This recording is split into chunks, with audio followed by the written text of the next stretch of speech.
நாம இன்னைக்கு ரீசெண்டா ஆசிஃப் அலி நடிச்சு ரிலீஸ் ஆன சர்க்கீத்துங்கிற ஒரு மலையாள மூவி தாங்க பார்க்க போறோம். இவரை இப்ப ரீசெண்ட் இயர்ஸ்ல தலவன், லெவல் கிராஸ், கிஷ்கிந்தா காண்டம், ரேகா சித்திரம் மாதிரி த்ரில்லர் மூவிஸ்ல எல்லாம் பார்த்திருப்போம். இது எல்லாமே தரமான த்ரில்லர் மூவிஸ். அப்படி நீங்க இதுல ஏதாவது பார்க்காம இருந்தீங்கன்னா கண்டிப்பா மிஸ் பண்ணாம பாருங்க. இப்ப சொன்னது எல்லாமே இப்ப ரீசெண்டா வந்த அவரோட த்ரில்லர் மூவிஸ். ஆனா அந்த சர்க்கீத் ஒரு ஃபீல் குட் எமோஷனல் மூவிங்க. வாங்க நம்ம ஸ்ட்ரைட்டா கதைக்குள்ள போயிடலாம். படத்தோட ஓப்பனிங்ல பாலு, ஸ்டெஃபிங்கிற ஒரு ஹஸ்பண்ட் ஒய்ஃப் அவங்க பையன் ஜெஃப்ரான் அழைச்சிக்கிட்டு ஒரு குட்டி பையனோட பர்த்டே ஃபங்க்ஷனுக்கு வராங்க. பாலுவோட ஃப்ரெண்டு பையனுக்கு தான் பிறந்த நாள், அதுக்காக வந்திருக்காங்க. ஜெஃப்ரானை அங்க ஒரு டேபிள்ல உட்கார வச்சுட்டு ரெண்டு பேரும் அவங்க ஃப்ரெண்ட்ஸ் கிட்ட எல்லாம் பேசிக்கிட்டு இருக்க அப்பதான் பர்த்டேக்கான ஒரு பிரம்மாண்ட கேக்க கொண்டு வந்து வைக்கிறாங்க. பர்த்டே பாய் ஜுராசிக் பார்க்கோட ஃபேனா இருப்பான் போல. நல்ல பெரிய சைஸ் கேக்ல அதுக்கு மேல டைனோசர் நிக்குது. அந்த டைனோசரை பார்த்தோன்னா ஜெஃப்ரானுக்கு அவ்வளோ வெறியாகுது. அதை மறைச்சு கோவமா பாத்துக்கிட்டு இருந்தவன் பொசுக்குன்னு பர்த்டே கேக்க பிடிச்சி தூக்கி போட்டுடுறான். அதனால இதுக்கு மேல இங்க இருந்தா சரியா வராது. ஃப்ரெண்டு கிட்ட சாரி கேட்டுட்டு ஜெஃப்ரானை கார்ல அள்ளி போட்டுட்டு அங்க இருந்து கிளம்பிடுறாங்க. அப்ப கார்ல வந்துகிட்டு இருக்கப்ப டைனோசர் கூட சண்டை போட்டுக்கிட்டே வந்துகிட்டு இருக்காங்க. இவன் ஏன் இப்படி நடந்துக்கிறான்னு பார்த்தா இவனுக்கு ADHDங்கிற ஒரு சைக்காலஜிக்கல் ப்ராப்ளம் இருக்குங்க. அதனால ரொம்ப டிஸ்ட்ராக்ட் ஆயிடுவான், இல்லைன்னா ரொம்ப ஹைப்பர் ஆக்டிவா இருப்பான். சின்ன எக்ஸாம்பிள் சொல்லணும்னா ABCD எழுதிட்டு இருக்கும் போது அதுல வரும்போது எலஃபண்ட் உலகத்துக்கே போயிடுவான். அதுல ABCD எழுதிட்டு இருந்ததையே மறந்துடுவான். இல்லைன்னா ஒரு இடத்துல ஒழுங்கா இல்லாம தான் ஒரு சூப்பர் ஹீரோ அந்த மாதிரி ஏதாவது நினைச்சுக்கிட்டு அங்கேயும் இங்கேயும் ஓடி ஆடிட்டு இருப்பான். அப்படிதான் இப்ப பர்த்டே கேக்ல டைனோசரை பார்த்துட்டு அது உண்மையான டைனோசர்னு கொல்றதா நினைச்சு கொண்டிருக்கான். ரெண்டு பேருக்கும் இவனை சமாளிக்கிறதே பெரிய வேலைங்க. ஸ்டெஃபி ஒரு ஹாஸ்பிட்டல்ல நர்ஸா இருக்காங்க. இவங்க நைட் ஷிஃப்ட்ல தான் ஒர்க் பண்ணிட்டு இருக்காங்க. அதனால பர்த்டே பார்ட்டில இருந்து வரும்போது பாலு அவங்கள டிராப் பண்ணிட்டு அவரும் ஜெஃப்ரானும் மட்டும் வீட்டுக்கு வராங்க. இவரு இன்சூரன்ஸ் கம்பெனில வேலை பார்த்துட்டு இருக்காருங்க. ஷிஃப்ட் டைம்ல எல்லாம் குறிப்பா எதுவும் கிடையாது. ராத்திரி பகல்னு எப்ப வேணாலும் இருக்கும். அப்படி ரெண்டு பேருமே நைட்டு வேலைக்கு போற மாதிரி இருந்தா ஜெஃப்ரானுக்கு சாப்பாடு கொடுத்து தூங்க வச்சுட்டு ரூமை லாக் பண்ணிட்டு கிளம்பிடுவாங்க. காலையில எந்திரிக்கிறதுக்குள்ள வந்துருவாங்க. இன்னைக்கு வழக்கம் போல பாலு வீட்டுக்கு வர அப்ப அவரோட ஃப்ரெண்டு கிட்ட இருந்து கால் வருது. நைட் ஷோ மூவி போலாமான்னு கேக்குறாருங்க.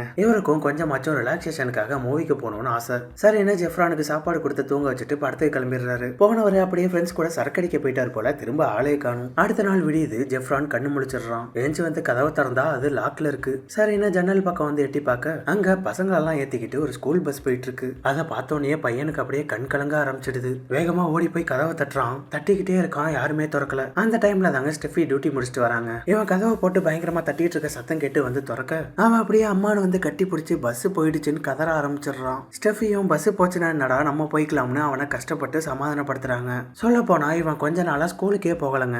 அங்க அவங்களாலேயே இவனை சமாளிக்க முடியல. அதனால அவன் சரியானதுக்கு அப்புறம் வர சொல்லி வீட்டுக்கு அனுப்பி வச்சுட்டாங்க. ஏன்னா ஜெஃப்ரான் அப்படிப்பட்ட சம்பவக்காரன். அம்மா ஆசையா தோசை ஊத்தி கொடுத்தா தோசை மாவை வச்சு வீட்டை டிசைன் பண்ணுவான். ஏதாவது முட்டையை பார்த்துட்டா அது டைனோசர் முட்டைன்னு நினைச்சு அது எல்லாத்தையும் போட்டு உடைக்க ஆரம்பிச்சிருவான். இவன் இருக்கிற இடம்லாம் ஒரே அலப்பறையா தாங்க இருக்கும். ஏதோ நம்ம கூடவே இருந்து ஒருத்தன் இந்த மாதிரி கடுப்பேத்தினா எப்படி இருக்குமோ அந்த அளவுக்கு ரியலா நடிச்சிருந்தான். அப்படியே இந்த ஃபேமிலி லைஃப்ல இருந்து கட் பண்ணா இப்ப அமீர்ங்கிற ஒரு கேரக்டர் காட்டுறாங்க. ஹீரோன்னு சொல்ல முடியாது, இவரும் ஒரு முக்கியமான கேரக்டர். இந்த மொத்த கதையுமே துபாயில தான் நடக்குது. அமீர் வேலை தேடி விசிட்டிங் விசால தான் வந்திருக்காப்ல. இவருக்கு வேலை தேடுறது தாங்க முழு நேர வேலையே. தேடிக்கிட்டே தான் இருக்காரு. ஆனா இப்ப வரையும் ஒன்னும் கிடைக்கல. வேலை கிடைக்கிற வரையும் முதல்ல செலவுக்கு காசு வேணுங்கிறதால கிடைக்கிற சின்ன சின்ன வேலையெல்லாம் பாத்துக்கிட்டு இருக்காப்ல. இப்ப கூட நைட் டைம்ல மசாஜ் சென்டரோட விசிட்டிங் கார்டு போடுற வேலை தான் பாத்துக்கிட்டு இருக்காரு. நம்ம ஊர் மாதிரி கையில எடுத்துட்டு போய் வீடு வீடா போட முடியாதுல்ல. அதனால பேண்ட் பாக்கெட்டை உள் பக்கமா ஓட்ட போட்டு பாக்கெட்ல புடிச்சு வச்சுக்கிட்டு ஒன்னொன்னா கீழே போட்டு விடுறாரு. அமீர் இப்போதைக்கு அவர் ஃப்ரெண்டோட ரூம்ல தான் ஸ்டே பண்ணிருக்காரு. இவரு இந்த மாதிரி ப்ராப்பரான வேலை இல்லாம கார்டு போட்டுட்டு இருக்கிறது ரூம்ல இருக்கிற ஒரு சில பேருக்கு சுத்தமா பிடிக்கல. அவருக்கு மட்டும் கார்டு போடுற வேலை பார்க்கணும்னு ஆசையா என்ன பிடிக்காம தான் அதை பண்ணிட்டு இருக்காரு. இதனால எங்கேயாவது போற போக்குல கேரள ஆளுங்களை பார்த்தா கூட அவங்கள்ட்ட எல்லாம் ஜாப் வேகன்சி இருக்கான்னு கேட்டுக்கிட்டு தான் இருக்காரு. ஆனா ஒன்னும் வேலைக்கு ஆக மாட்டேங்குது. அதே நேரம் இங்க பாலு வேலைக்கு போயிருக்காரு. ஸ்டெஃபியும் ஜெஃப்ரானும் மட்டும் தான் இருக்காங்க. ஜெஃப்ரான் டிவில இன்ட்ரெஸ்டா டிஸ்கவரி சேனல் பாத்துக்கிட்டு இருக்கான். அதுல ஏதோ கோழி முட்டை போடுறத பத்தியும் அது முட்டையில இருந்து வெளில வரத பத்தியும் சொல்லிட்டு இருக்காங்க. அதை பார்த்தவன் என்ன நினைச்சானோ தெரியலங்க. வீட்டுல இருந்து எல்லா முட்டையும் மொட்டை மாடிக்கு எடுத்துட்டு வந்து அது எல்லாத்தையும் கீழே தூக்கி வீசிட்டு இருக்கான். அதை பார்த்த கார் ஓனர் செம்ம காண்டாயிடுறாரு. கார்ல இருந்தவர் வெளில இறங்கி வந்து மேல எட்டி பார்க்க ஜெஃப்ரான் மேல இருந்து தூக்கி போட்டுட்டு இருக்கிறத பாத்துடுறாரு. அதனால அங்க இருக்கிற இன்சார்ஜ் கூட பிரச்சனை பண்ண ஆரம்பிச்சிடுறாரு. அப்பதான் பாலு வேலையில இருந்து ரொம்ப டயர்டா அங்க வராரு. யோ உன் பையன் ஒழுங்கா இருக்க மாட்டானா?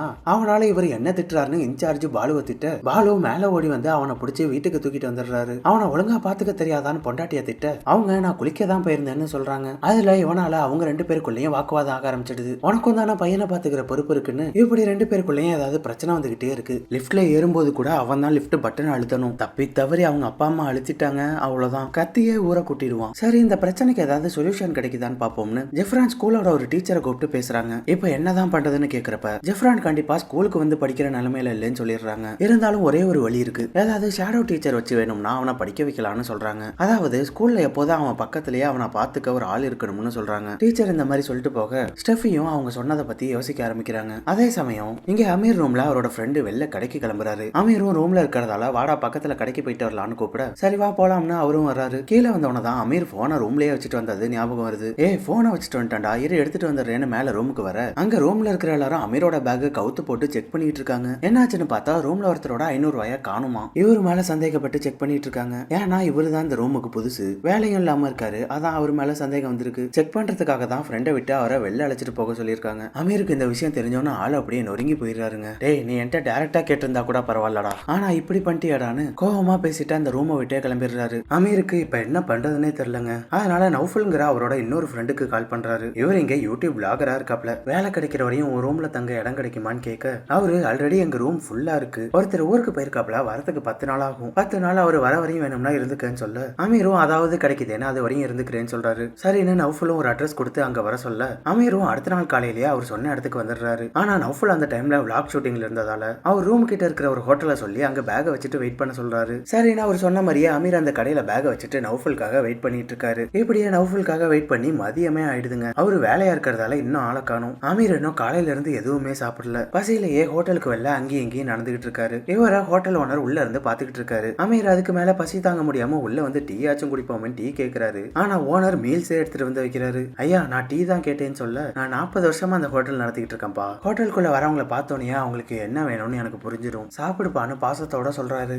அது மட்டும் இல்லாம அமீர் வேலை தேடி அலைஞ்சிட்டு இருக்க விஷயம் தெரிஞ்சு ஓனர் அவரை அங்கேயே வேலைக்கு சேர்த்துக்கிறாரு. வேலை தேடுற நேரத்தை தவிர மத்த நேரம் இங்கேயே தங்கி வேலை பார்த்துக்கோன்னு சொல்றாரு. இப்படி ஒரு சுச்சுவேஷன்ல இப்படி ஒரு நல்லவரை பார்த்ததுல அமீருக்கு வாய் அடிச்சு போயிடுது. இன்னொரு பக்கம் பாலுவோட கிளைண்ட் ஒருத்தர் பாலுவை பாக்குறதுக்காக ஆபீஸ்க்கு வந்திருக்காரு. இவரு 8 மாசமா லோன் கட்டாம வச்சிருக்காரு. இதுக்கு மேலேயும் டைம் கொடுங்கன்னு கேட்டுக்கிட்டு இருக்காரு. எவ்வளவு நாளா பாலு எவ்வளவு தடவை கால் பண்ணியும் இந்த கிளைண்ட் கால் எடுக்கவே இல்லை. ரொம்ப வெயிட் பண்ணி பார்த்துட்டு ஒரு கட்டத்துக்கு மேல பொறுக்க முடியாம கிளைண்டோட வைஃப் வேலை பார்த்துட்டு இருக்க இடத்துக்கே போய் அவங்கள்ட்ட கேட்டிருக்காரு. இதுல இப்ப கிளைண்ட் இன்னும் வேற டைம் கொடுங்கன்னு கேக்குறாரு. இதுக்கு மேல எல்லாம் டைம் கொடுக்க முடியாது, கேஸ் தான் கொடுக்கணும்னு சொல்ல அவரு நீங்க என் வைஃபை பார்த்து பேசினதுக்கு நான் தான் உங்க மேல கம்ப்ளைண்ட் கொடுப்பேன்னு பிரச்சனை பண்ண ஆரம்பிச்சிடுறாரு. அதுல 2 பேருக்கும் பயங்கரமா வாக்குவாதம் ஆக ஆரம்பிச்சிடுதுங்க. நல்ல வேலை கூட இருந்த அவரோட ஃப்ரெண்டு போத்தன் தான் 2 பேரையும் பிரிச்சு பாலுவை தனியா அழைச்சிட்டு வராரு. போத்தன் பாலு கிட்ட ஏன்டா டென்ஷனாவே இருக்குன்னு கேட்க அப்பதான் அவரு ஒரு பக்கம் பையனோட பிரச்சனை, இன்னொரு பக்கம் வேலை பிரஷர்னு எல்லாத்தையும் சொல்லி புலம்பி தள்ளுறாரு. அதே சமயம் இங்க ஒரு வழியா அமீரோட ஃப்ரெண்டு நௌஃபல் வந்துடுறாரு. பேக் எடுத்துட்டு வாடா நம்ம ரூமுக்கு போலான்னு சொல்ல அமீர் அவர்கிட்ட ஓனர் வேலை கொடுத்து இங்கேயே தங்கிக்க சொன்ன விஷயத்த சொல்றாரு. அதுல இருந்து ஹோட்டல்ல ஹோம் டெலிவரி வேலை பார்த்துக்கிட்டே வேலை தேடிட்டு இருக்காரு. இப்படியே டெய்லி மாத்தி மாத்தி போயிட்டு இருக்கு. கேப்ல ஃப்ரீயா இருக்கிறப்ப ஃப்ரெண்டு விளாக் பண்ணும்போது அவரு கூட போயிட்டு வருவாரு. அப்படி ஒரு நாள் அவர் கூட போகும்போது சர்வீஸ் கொடுத்திருந்த நௌஃபலோட கார் எடுக்கிறதுக்காக 2 பேரும் வராங்க. அங்க சர்வீஸ் முடிச்சுட்டு பில்லுக்காக வெயிட் பண்ணிட்டு இருக்க அங்க வேலை பார்க்குற ஒருத்தர் உள்ள இருந்து பில் எடுத்துட்டு வராரு. அப்ப திடீர்னு பார்த்தா நௌஃபல் பக்கத்துல இருந்த அமீரை ஆளை காணும். நௌஃபல் கிட்ட பில்ல கொடுத்தவரு உங்க கூட இருந்தது அமீர் தானான்னு கேட்க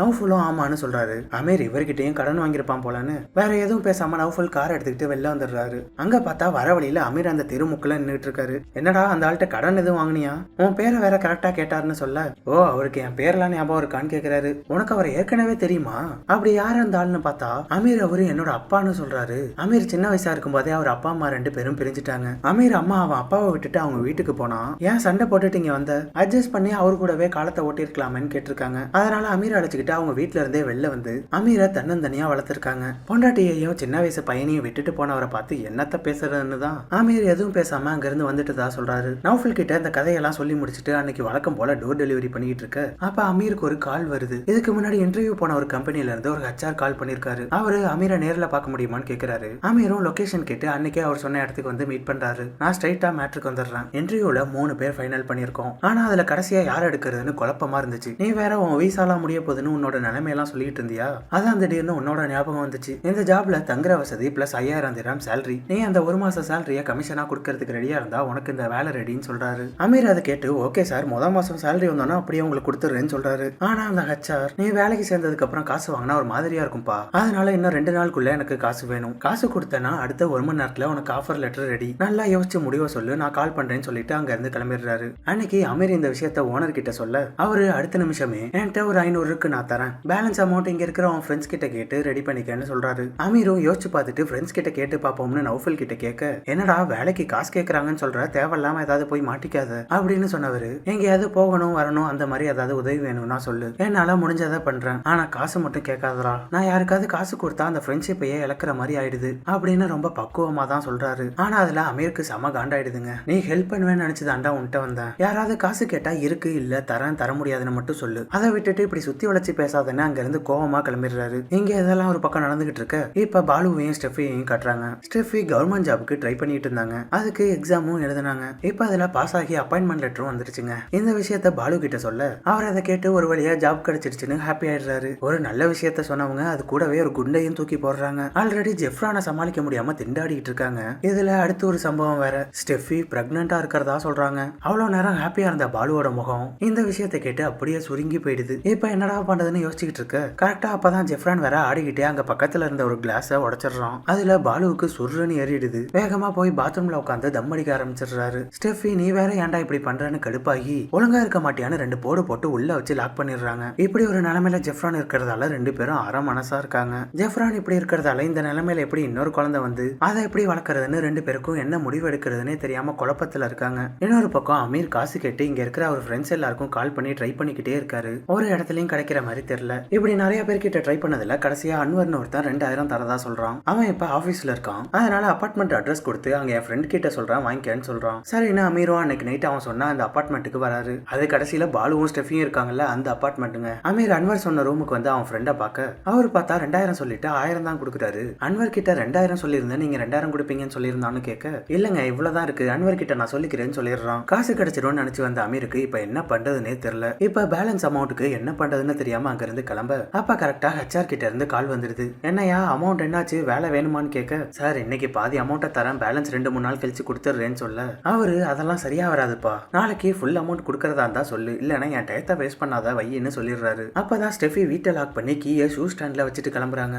அத அமீர் பாத்துடுறாரு. உடனே போன்ல சார் நாளைக்கு நான் ஃபுல் அமௌண்ட்டை கொடுத்துடுறேன்னு சொல்லிடுறாரு. பேலன்ஸ் அமௌண்ட்டுக்கு இப்ப அவருக்கு வேற வழியே இல்ல. ஸ்டெஃபி அங்க இருந்து டியூட்டிக்கு கிளம்ப அமீர் ஷூ ஸ்டாண்ட்ல இருந்த கீ எடுத்துக்கிட்டு வீட்டுக்குள்ள வந்துடுறாரு. உள்ள வந்தவர் வீடு முழுக்க எங்கேயாவது காசு தேருமான்னு பாக்குறாரு. ஆனா எங்க பார்த்தாலும் தேர்னதுல ஒரு பைசா தேரல. கடைசியா ஒரே ஒரு ரூம் மட்டும் தான் பாக்கி இருக்கு. சரி அதுலயும் பாத்துருவோம்னு திறந்தா உள்ள ஜெஃப்ரான் தூங்கிட்டு இருக்கான். என்ன உள்ள ஒரு பையன் தூங்கிட்டு இருக்கான்னு அதை பார்த்து அமீருக்கு அப்படியே ஷாக் ஆயிடுது. இருந்தாலும் இன்னைக்கு காசு இல்லாம போக கூடாதுன்னு உள்ள மெதுவா போக அங்க தரையில கிடந்த ஒரு மர பொம்மைய தெரியாம மிதிச்சிடுறாரு. அந்த சத்தம் கேட்டு டக்குன்னு பயபுல கண்ணு முழிச்சிடுறாங்க. திடீர்னு வீட்டுக்குள்ள ஒருத்தனை பார்த்தவன் ஐயோ அம்மானு கத்துவான்னு பார்த்தா முதல்ல சத்தம் கேட்ட பொம்மைய தான் பாக்குறான். அது அப்படியே 2ஆ உடைஞ்சு கிடக்கு. டேய் என் பொம்மைய உடைச்சிட்டியடா அப்படின்னு பொம்மைய உடைச்சதுக்காக கத்த ஆரம்பிச்சிடுறாங்க. ஒழுங்கா சரி பண்ணி கொடுன்னு அமீரை போட்டு பயங்கரமா அடிக்க ஆரம்பிச்சிடுறான். ஐயோ இப்படி வந்து மாட்டிக்கிட்டோமே அமீர் அங்க இருந்து தப்பிக்க பார்க்க அவன் இன்னும் பயங்கரமா கத்த ஆரம்பிச்சிடுறான். அமீர் காலை பிடிச்சு உள்ள இழுத்துட்டு வந்தவன் அங்க செல்ஃப்ல இருக்கிற கம்மை காட்டி ஒழுங்கா இப்ப என் பொம்மைய ஒட்டி கொடுத்துருன்னு மிரட்டுறான். அமீரும் வேற வழி இல்லாம ஒட்டி தரண்டா கத்தாதன்னு அமீர் பொம்மையையும் கம்மையும் எடுத்து வச்சுட்டு உட்கார அதுக்கப்புறம் தான் அவன் அமைதியாகிறான். எப்படியோ ஒரு வழியா ஃபெவிகாலை வச்சு பொம்மைய ஒட்டிடுறாரு. அவனும் அதை பார்த்துட்டு சிரிச்ச முகத்தோட தேங்க்ஸ் அங்கிள்னு சொல்றான். அப்ப ஜெஃப்ரான் கழுத்துல கோல்டு செயின் இருக்கிறத பார்க்க அமீர் அதை எடுத்துடலான்னு பாக்குறாரு. இப்படி இவ்வளவு கேவலமாயிட்டோமேன்னு ஒரு செகண்ட் யோசிச்சு பார்த்துட்டு வேணான்னு விட்டுடுறாரு. சரி தம்பி நான் கிளம்புறேன்னு அங்க இருந்து கிளம்ப ஜெஃப்ரான் பொசுக்குன்னு அமீர் கையை பிடிச்சிக்கிட்டு போகாதீங்க அங்கிள், கொஞ்ச நேரம் என் கூட விளையாண்டுட்டு போங்கன்னு கெஞ்ச ஆரம்பிச்சிடுறான். டேய் அங்கிள் இன்னொரு நாள் வரண்டான்னு கையை எடுத்து விட பார்த்தா கையை எடுத்து விட்டாலே ஐயோ அம்மான்னு கத்துறான். ஏன் எதுக்கு இந்த கத்துறான்னு பார்த்தா அமீர் பொம்மையை ஒட்டிட்டு இருந்த கேப்ல இவன் ஃபெவிகால பூரா கையில ஊத்தி வச்சிருந்திருக்கான். கையை டைட்டா பிடிச்சிக்கிட்டே இருந்ததுல அது நல்லா ஒட்டிக்குது. என்ன பண்ணாலும் கத்துறான். சரின்னு கிச்சனுக்கு வந்து பைப்பு தண்ணியில கையை காட்ட அதுல எந்த ரெஸ்பான்ஸும் இல்ல, அப்படியே தான் இருக்கு. சரி ஸ்பூன் இல்லைன்னா கத்திய வச்சு நம்பி விட்டு எடுத்துடலான்னு பார்த்தா அதுல அவன் இன்னும் வலி தாங்க முடியாம கதற ஆரம்பிக்கிறான். வீட்டுல எதுவுமே ஒர்க் அவுட் ஆகல. வேற வழியே இல்ல, வெளில டாக்டர்கிட்ட போய் தான் பார்த்தாகணும்னு ஜெஃப்ரான் அழைச்சிக்கிட்டு வீட்டுல இருந்து கிளம்புறாரு. கிளம்புறப்ப சாவி அங்கேயே வச்சுட்டு போனா சரியா வராதுன்னு வீட்டை லாக் பண்ணி அவரே சாவி எடுத்துக்கிறாரு. அங்க இருந்து நடந்தே பக்கத்துல ஒரு கிளினிக்கு வராங்க. அந்த கிளினிக் பக்கத்துல ரவுண்ட்ஸ்ல இருந்த பெட்ரோல் ஒண்ணு நிக்குது. அமீருக்கு தான் விசா வேற எக்ஸ்பைரி ஆக போதே, அதனால அவங்கள பார்த்தோன்னா அப்படியே யூட்டர்ன் போட்டுடுறாரு. அங்க இருந்து வேற ஏரியா பக்கம் நடந்து போயிட்டு இருக்க வழியில ஜெஃப்ரான் அங்க ஒருத்தன் பலூன் வித்துக்கிட்டு இருக்கிறதா பாத்துடுறான். அங்கிள் எனக்கு பலூன் வேணும்னு கேட்க அடே நம்ம எதுக்கு வந்திருக்கோம், நீ பலூன் கேட்டுட்டு இருக்க, நான் அப்புறம் வாங்கி தரேன்னு சொல்றாரு. அவன் வழக்கம் போல எனக்கு பலூன் வேணும்னு ரோட்லயே கதற ஆரம்பிச்சிடுறான். சரி அழாத இரு வாங்கி தரேன்னு பலூன் காரன்ட்ட வந்து ஒரு பலூன் வாங்கி கொடுக்குறாரு. அதுக்கப்புறம் தாங்க அமைதியாகிறான். ஆனா அமீர் கிட்ட 500 ரூபா நோட்டு தான் இருக்கு. பலூன் காரன்ட்டையும் சில்லற இல்ல. சரின்னு பலூன் காரன் இருங்க நான் போய் பக்கத்துல கேட்டு பாக்குறேன்னு அங்க பக்கத்துல இருக்கிற கடைகள் எல்லாம் கேட்டு பாக்குறான். ஆனா எங்கேயும் சில்லற கிடைக்கல. இப்படியே கொஞ்சம் நேரம் போயிடுதுங்க. அமீரும் ரொம்ப நேரம் வெயிட் பண்ணி பார்த்துட்டு எங்க போனவன ஆளே காணும்னு வந்து பார்த்தா அங்க பலூன் ஸ்டாண்டு தான் நிக்குது. பலூன் காரனா ஆளை காணும். பலூன் வித்தா கூட அவ்வளவு காசு கிடைக்காதுன்னு காசு எடுத்துக்கிட்டு அங்க இருந்து எஸ்கேப் ஆயிட்டான். அமீர் காசு எடுக்க வந்ததுக்கு கையில இருந்த காசும் பாதி போச்சு. சரி முதல்ல இந்த ஃபெவிகால் பிரச்சனையை முடிப்போம்னு அப்படியே அங்க இருந்து கொஞ்சம் தூரம் நடந்து வந்துகிட்டு இருக்க ஒரு வழியா கிளினிக் கண்டுபிடிச்சு அங்க வந்துடுறாரு. இது மாதிரி ஃபெவிகால் ஒட்டிக்கிச்சு டாக்டர் பாக்கணும்னு சொல்ல அவங்க முதல் கேள்வியே ஐடி தான் கேக்குறாங்க. யாராவது ஒருத்தரோட ஐடியாச்சும் கண்டிப்பா வேணும்னு கேட்க இவர்கிட்ட தான் எந்த ஐடியும் இல்ல, பையனோட ஐடியும் எடுத்துட்டு வரல, விசாவும் எக்ஸ்பைரி ஆக போகுது. அதனால ஆள் அப்படியே நைஸா அங்க இருந்து எஸ்கேப் ஆயிடுறாரு. இங்க இதெல்லாம் நடந்துகிட்டு இருக்க அதே நேரம் ஸ்டெஃபிக்கு செக்அப் முடிச்சுட்டு அவங்கள டியூட்டில டிராப் பண்றதுக்காக ஹாஸ்பிட்டல் போயிட்டு இருக்காங்க. பாலுவுக்கு அவரோட வேலை ரொம்ப ஸ்ட்ரெஸ்ஸா இருக்கிறதால அதுல இருந்து வெளில வந்து ஏதாவது பிசினஸ் பண்ண போறதா சொல்றாரு. சப்போர்ட்டுக்கு ஸ்டெஃபிக்கு வேற கவர்மெண்ட் ஜாப் கிடைச்சிட்டு அதனால இந்த வேலையை ரிசைன் பண்ண போறதா சொல்றாரு. அவங்களும் ஹஸ்பண்ட்க்கு சப்போர்ட் பண்ணி சரிங்க எதா இருந்தாலும் பாத்துக்கலாம்னு சொல்றாங்க. பாலு ஸ்டெஃபியை ஹாஸ்பிட்டல்ல டிராப் பண்ணிட்டு வீட்டுக்கு கிளம்ப சீக்கிரம் போய் ஜெஃப்ரானுக்கு சாப்பாடும் பாலும் கொடுக்க சொல்லி அனுப்பி வைக்கிறாங்க. ஆனா இவரு வீட்டுக்கு போயிட்டு இருக்க வழியிலேயே அவர் ஃப்ரெண்டு போத்தன் கிட்ட இருந்து கால் வருது. பாலு பிசினஸ் பண்றதுக்காக இன்வெஸ்டர் தேடிட்டு இருக்காரு. அதுக்கு போத்தன் அவருக்கு தெரிஞ்ச ஒரு இன்வெஸ்டர் கிடைச்சிருக்கிறதா சொல்றாரு. ஆனா நாளைக்கு காலையிலேயே அவர் ஊருக்கு கிளம்புறதால பாலுவை இமீடியட்டா வந்து அவரை பார்க்க சொல்றாரு. அதனால பாலுவும் வேற வழி இல்லாம இந்த சான்ஸை விடக்கூடாதுன்னு அவங்கள வந்து மீட் பண்றாரு. அதுல இருந்து கட் பண்ணா பாலு மீட்டிங் முடிச்சுட்டு வீட்டுக்கு வந்து சேர்ந்துடுறாரு. எப்போதும் போல ஷூ ஸ்டாண்ட்ல சாவி இருக்கான்னு பாக்குறாரு. அங்க சாவி இல்ல. அதான் சாவியை அமீர் எடுத்துட்டு போயிட்டாரு. ஸ்டெஃபி எதுவும் மறந்துட்டு எடுத்துட்டு போயிருப்பாளோ அப்படின்னு அவங்களுக்கு கால் பண்ணி கேட்க அவங்க மொதல் கேள்வியே நீ இப்பதான் வீட்டுக்கு போறியான்னு கேக்குறாங்க. இவரு ஸ்டெஃபியை டிராப் பண்ணிட்டு நேரா மீட்டிங் போயிட்டு வந்தார்ல, அதுல கொஞ்சம் லேட் ஆயிட்டு அது ஒரு முக்கியமான வேலையா போயிட்டு வந்தா, அதை பத்தி நான் அப்புறம் சொல்றேன், நீ முதல்ல உன் பேக்ல சாவி இருக்கான்னு பாருன்னு கேட்க அவங்க செக் பண்ணி பார்த்துட்டு நாங்க வச்சுட்டு தான் வந்தேன், என்கிட்ட இல்லைன்னு சொல்லிடுறாங்க. இப்ப என்ன பண்றதுன்னு யோசிக்கிறப்ப அபார்ட்மெண்டோட இன்சார்ஜ் ஞாபகம் வருது. உடனே வந்து அவன் ரூம் கதவை தட்டுறாரு. அவன் அரை தூக்கத்துல கடுப்புல எஞ்சி வரான். இந்த நேரத்துல எதுக்கியா கதவை தட்டுற, உனக்கு என்ன வேணும்னு கேட்க பாலு அவரோட நிலைமையை சொல்லி வீட்டு சாவி வேணும்னு கேட்கிறாரு. சரின்னா அந்த இன்சார்ஜும் உள்ள போய் சாவி எடுத்துட்டு வந்து கொடுக்குறான். இங்க அமீரால எந்த டாக்டரையும் பார்க்க முடியல. அதனால அதை ரிமூவ் பண்றதுக்கு ஏதாவது ஈஸியான வழி இருக்குமான்னு நெட்ல பாத்துட்டு இருக்காரு. அப்ப இந்த ஜெஃப்ரான் பையன் எனக்கு அர்ஜென்ட்டா சூச்சு வருதுன்னு கத்த ஆரம்பிச்சிடுறான். அமீர் டக்குன்னு ஒதுக்குப்புறமா அழைச்சிட்டு வந்து இங்கே போடான்னு சொல்ல அவன் நான் ஓப்பன் பிளேஸ்ல போக மாட்டேன்னு சொல்றான். அட்ஜஸ்ட் பண்ணி போடான்னு சொன்னா முடியவே முடியாதுன்னு சொல்றான். சரி பக்கத்துல ஏதாவது டாய்லெட் இருக்கான்னு பாப்போம்னு அவனை இழுத்துக்கிட்டே எங்கேயாவது டாய்லெட் இருக்கான்னு தேடி போயிட்டு இருக்காரு. ஒரு வழியா அங்க ஒரு டாய்லெட்டை பாத்துடுறாரு. இதோ டாய்லெட் இருக்கு, இங்கே போடான்னு சொன்னா நீங்க வெளியில என்னங்கன்னு சொல்றான். ரெண்டு கையும் தான் ஒட்டிட்டு இருக்கே, இதுல எப்படி அவன் மட்டும் போறது? டேய் என்னடா நிலைமைய புரிஞ்சுக்காம பேசுற, ஒழுங்கா அப்படியே போடான்னு சொன்னா அவன் நான் அப்படிலாம் போக மாட்டேன், நீங்க வெளியே நின்னுங்க வெளியே நின்னுங்கன்னு கத்த ஆரம்பிச்சிடுறான். ஏன்டா இப்படி என்ன போட்டு படுத்துற, நீ போகவே வேணான்னு அவனை அங்க இருந்து அழைச்சிட்டு கிளம்புறாரு. கடைசியில அவன் ரொம்ப நேரம் அடக்க முடியாம ட்ரெஸ்லயே சூச்சா போயிடுறாங்க. அதனால உடனே பயங்கரமா அழ ஆரம்பிச்சிடுறான். அமீரும் அவனை எவ்வளவோ சமாதானப்படுத்த பாக்குறாரு. ஆனா அவன் அழுகையை நிறுத்துற மாதிரி இல்ல.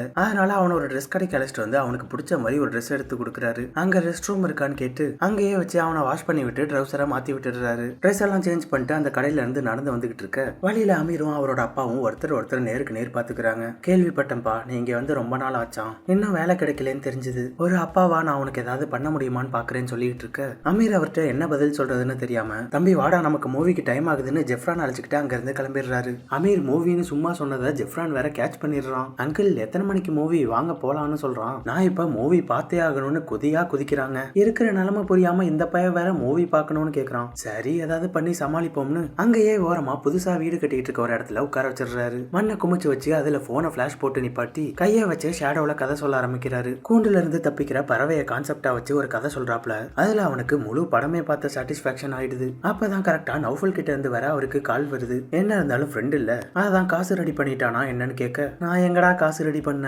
இங்க ஒரு குட்டி பயல்கிட்ட மாட்டிட்டு இருக்கேன்னு அமீர் நடந்ததை சொல்றாரு. அவர்கிட்ட பேசிக்கிட்டு இருக்கப்பே அந்த ஜெஃப்ரான் பையன் வேற அங்கிள் எனக்கு பயங்கரமா பசிக்குதுன்னு கதற ஆரம்பிச்சிடுறான். இவன் இங்க பசியில கதறிட்டு இருக்க அதே நேரம் பாலு சாவியை வாங்கிட்டு வந்து வீட்டை திறந்து உள்ள வந்துடுறாரு. உள்ள வந்தா 1-2 பொருள் கீழே சதறி கிடக்கு, கம்மெல்லாம் கீழே கிடக்கு, ரூம் வேற ஓபன் ஆகி இருக்கு. ஒருவேளை ஜெஃப்ரான் தான் ஏதாவது பண்ணிருப்பான்னு ஜெஃப்ரான் கூப்பிட்டுக்கிட்டே ரூமுக்குள்ள வர அங்க ஜெஃப்ரான ஆளை காணும். வீடு முழுக்க தேடி பாக்குறாரு. மொட்டை மாடி வரையும் போய் பார்த்துட்டு வராரு. ஆனா ஜெஃப்ரானை எங்கேயும் காணும். பாலுவுக்கு பயம் வந்துடுது. ஸ்டெஃபி கிட்ட சொன்னா இன்னும் பயந்துருவாங்க. அதனால என்ன பண்றதுன்னு தெரியாம துணைக்கு அவரோட ஃப்ரெண்டு போத்தனுக்கு கால் பண்ணி வர வைக்கிறாரு. 2 பேரும் அக்கம் பக்கத்துல எல்லாம் போய் பாக்குறாங்க. ஆனா அவன் எங்கேயும் கண்ணில் படல. அப்பதான் அபார்ட்மெண்ட் பக்கத்துல இருக்கிற ஒரு சூப்பர் மார்க்கெட்ல சிசிடிவி இருக்கிறத கவனிக்கிறாங்க. உடனே அங்க வந்து கடைக்காரர்கிட்ட கேட்டு சிசிடிவியை ரன் பண்ணி பார்க்க அதுல அமீரும் ஜெஃப்ரானும் நடந்து போயிட்டு இருக்கிறத கிளியரா பாத்துடுறாங்க. யார் இவன், எப்படி வந்தான், எதுக்காக நம்ம பையில கூப்பிட்டு போறான்னு அவங்களுக்கு ஒண்ணுமே புரியல. இவங்களால போலீஸ் கிட்ட போய் கம்ப்ளைண்ட்டும் கொடுக்க முடியாது. ஏன்னா போலீஸ் கிட்ட போனா இவங்க பையனை உள்ள வச்சு பூட்டிட்டு போனதுக்கு இவங்க மேலதான் கேஸ் விழும். அது மட்டும் இல்லாம வந்தவன் எதையும் திருடின மாதிரி தெரியல.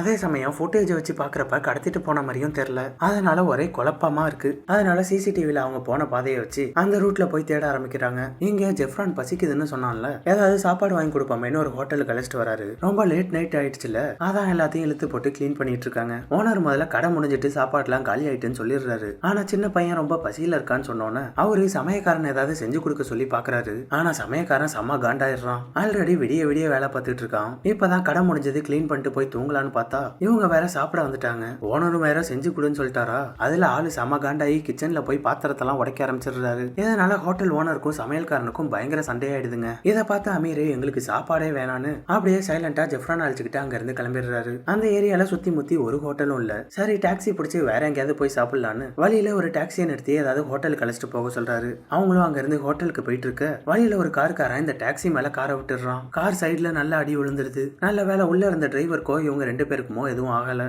ஆனா பயத்துல ஜெஃப்ரான் பயங்கரமா அழ ஆரம்பிச்சிடுறாங்க. அந்த கார்காரங்களுக்கும் இந்த டாக்ஸி டிரைவருக்கும் பயங்கர வாக்குவாதம் ஆக அடுத்த கொஞ்ச நேரத்திலேயே போலீஸ்காரங்க அந்த ஸ்பாட்டுக்கு வந்துடுறாங்க. போலீஸ்காரங்க அங்க என்ன நடந்துச்சுன்னு 2 கார்காரங்கள்ட்டையும் விசாரிச்சுட்டு அடுத்து அமீர் கிட்ட வந்துடுறாங்க. போலீஸ்காரங்க அவர்கிட்ட ஐடி கார்டு கேட்க இவர் வேற ஜெஃப்ரானை தூக்கி வச்சுக்கிட்டு இருக்காரா. அவரும் பாக்கெட்ல இருக்கிற ஐடி கார்டை எடுக்க ட்ரை பண்ற மாதிரி பண்றாரு. ஆனா இவரு சின்ன பையனை கையில வச்சிட்டு இருக்கிறதால சரி வேணா விடுங்கன்னு சொல்லிடுறாங்க. அப்பதான் அமீருக்கு கொஞ்சம் நிம்மதியா இருக்கு. சரி எந்த ஏரியான்னு சொல்லுங்க, நாங்களே உங்களை டிராப் பண்ணிடுறோம்னு சொல்ல அமீர் முதல்ல வேணான்னு தான் சொல்றாரு. ஆனா போலீஸ்காரங்க இது எங்களோட கடமைன்னு சொல்ல அதுக்கு மேல அமீரால சமாளிக்க முடியல. கார்ல ஏறி உட்கார்ந்துடுறாரு. அமீர் ஜெஃப்ரானோட அபார்ட்மெண்ட் அட்ரஸ் கொடுக்க அவரும் அவங்க 2 பேரையும் அங்க வந்து டிராப் பண்றாரு. வந்தவரு அதோட போகலங்க. அமீர் ஒரு கையில ஜெஃப்ரானியும் இன்னொரு கையில பலூனியும் வச்சுட்டு இருக்கிறத பார்த்துட்டு வாங்க நான் மேலேயே வந்து விட்டுட்டு போறேன்னு அவங்க கூடவே வராரு. நல்ல வேலை அமீர் கிட்ட தான் சாவி இருக்கு. அதோட வீட்டுக்கு வந்த பாலுவும் ஜெஃப்ரானை தேடி வெளில போயிட்டாரு. அதனால வீட்டை திறந்து உள்ள போக அதுக்கப்புறம் தான் பெட்ரோல்ல வந்தவர் திரும்ப போறாரு. அப்பதான் அமீருக்கு உயிரே திரும்ப வருதுங்க.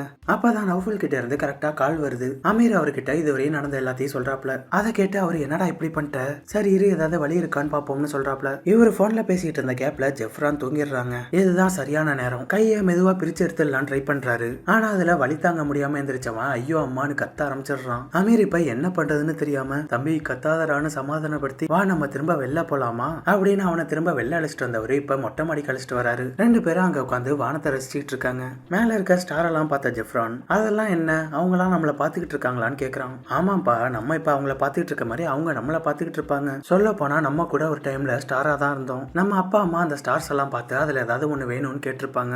அதுல நாம கீழே இறங்கி குழந்தையா பிறந்திருப்போம். அப்படிதான் நீயும் நானும் கூட வந்தோம்னு ஜெஃப்ரானுக்கு கதை சொல்றாரு. அந்த கதை எல்லாத்தையும் கேட்டவன் அப்படியே தூங்க ஆரம்பிச்சிடுறாங்க. அப்ப திரும்ப நௌஃபல் கிட்ட இருந்து கால் வருது. நான் என் ஃப்ரெண்டுக்கு தெரிஞ்ச ஒரு இடத்துல கேட்டிருக்கேன்டா, அவன் அழைச்சிட்டு வர சொல்லி சொன்னான். நான் டைம் கேட்டுட்டு சொல்றேன், சொல்லும் போது நீ அங்க வந்துருன்னு சொல்றாரு. அமீரும் நாம இப்பயே கிளம்பி இருந்தாதான் கரெக்டா இருக்கும்னு ஜெஃப்ரானை எழுப்பி விட அவன் கண்ணு முழிச்சோனே பால் வேணும்னு கேக்குறான். நான் பால் குடிக்கலன்னா அம்மா என்ன திட்டுவாங்கன்னு சொல்ல சரி வாடா நான் உனக்கு பால் வாங்கி தரேன்னு ஒரு கடைக்கு அழைச்சிட்டு வராரு. அங்க அவனுக்கு பாலும் பிஸ்கட்டும் வாங்கி கொடுக்குறாரு. அவன் பார்த்தா பொசுக்குன்னு பாலை கீழே தள்ளி விட்டுறான். என்னடான்னு கேட்டா பல்லு வளர்க்காம பால் குடிச்சேன்னு எங்க அம்மாவுக்கு தெரிஞ்சதுன்னா அவ்வளவுதான், என்ன போட்டு பொழந்து எடுத்துருவாங்கன்னு சொல்றான். அதனால அமீரும் அந்த பாலை பார்சல் வாங்கிக்கிறாரு. இவன் வேற பல்லு வளக்கிட்டு தான் குடிப்பேன்னு சொல்லிட்டானா, அதனால கையோட பேஸ்டையும் பிரஷையும் வாங்கிட்டு பீச் பக்கமா அழைச்சிட்டு வராரு. அங்கேயே வச்சு பல்லு விளக்கி விட்டு அதுக்கப்புறம் தாங்க பால் கொடுக்குறாரு. அது மட்டும் இல்லாம நீ குட் பாயா இருக்கணும்னு சொல்லி இனிமே இப்படி எல்லாம் தட்டி விடக்கூடாதுன்னு சொல்லியும் கொடுக்குறாரு. இங்க இதெல்லாம் நடந்துகிட்டு இருக்க அதே டைம்ல பாலுவும் அவரோட ஃப்ரெண்டும் ஒவ்வொரு சிசிடிவியா பார்த்து ட்ராக் பண்ணி அமீரோட இடத்தையே கண்டுபிடிச்சிடுறாங்க. அமீரோட கடை ஓனர் கிட்ட அமீரோட போட்டோவை காட்டி அவரை தெரியுமான்னு கேட்க அவரும் தெரியுமே இங்கேதான் வேலை பார்த்துட்டு இருக்கான்னு சொல்லிடுறாரு. சரின்னு அவர்கிட்டயே அமீரோட போன் நம்பர் வாங்கி அமீருக்கு கால் பண்ணி பார்க்க அவங்க கால் பண்ண நேரம் அந்த நம்பர் நாட் ரீச்சபிள்னு வந்துடுது.